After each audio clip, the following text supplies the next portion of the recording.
Welcome to the Windows Computer and Technology channel, and we have a new version of Google Chrome. So this week was the week that not only we have the weekly security updates, we get an entire new version of Chrome. Chrome 129 has been released. Not much from what I can see in front-facing features.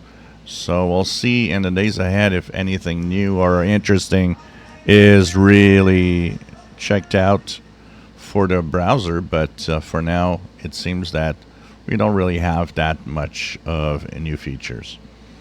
We do have 9 security fixes, so if you don't really care about new features, if there are any, you will of course have a 9 security updates that are high severity for the most part, so it's important to fix that, at least update for the security fixes.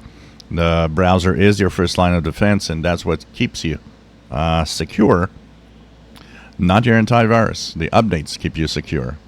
So check it out. Of course, that also means that Edge will be moving to version 129 at some point this week, and other Chromium browsers will be following also with their versions and their security updates.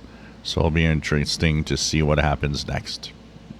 So go to the upper right corner, 3 vertical dots, Help, About Google Chrome, and you'll be at 129.0.6668.58, 59, or 60, depending on Linux, Mac OS, or Windows. If you enjoy my videos, please subscribe, give us a thumbs up. Thank you for watching.